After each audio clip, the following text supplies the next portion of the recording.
Ever wondered why someone would advise you to play your cards right? Or why you might go back to square one?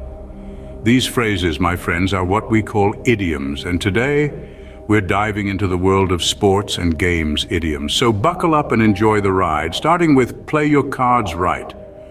Originating from card games, it means to act cleverly and tactfully in a situation. For instance, if you play your cards right at your job, you might just get that promotion you've been eyeing.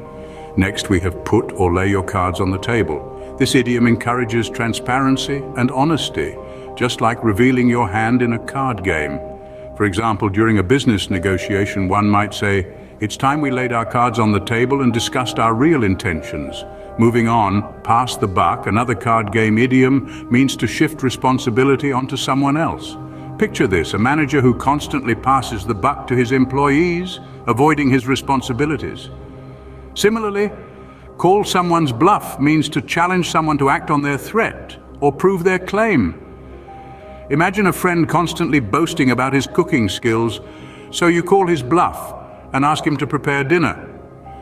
Beyond the cards is another idiom drawn from card games that means something is likely to happen.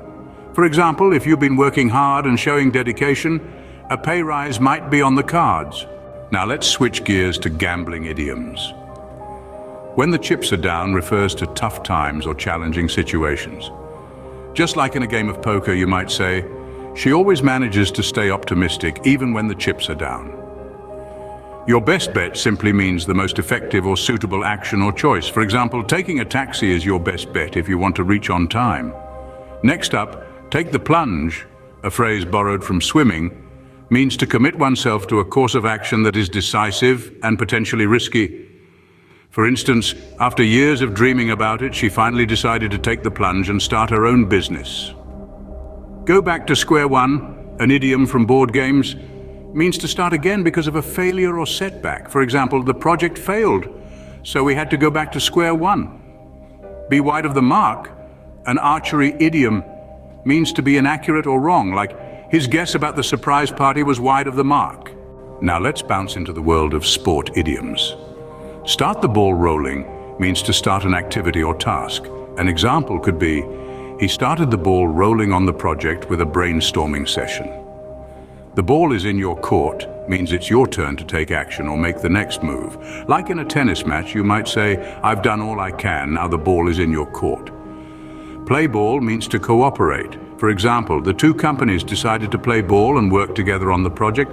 If you are on the ball, you're quick to understand and react to things. For instance, he didn't sleep well last night and he is not really on the ball today. Off your own bat means to do something without being asked or told to. For instance, he started the project off his own bat. Throw someone a curveball means to surprise someone with something difficult or unexpected. An example could be, the sudden change in the project plan really threw me. Lastly, on the level playing field means a situation where everyone has a fair and equal chance of succeeding. Like the new regulations have created a level playing field for all companies. There you have it, 17 sports and games idioms and their meanings. From playing your cards right to being on the level playing field, these idioms add color and vibrancy to our language. So the next time you find yourself in a conversation, why not throw in one of these idioms and see how it spices things up? Until next time, keep playing the game of language.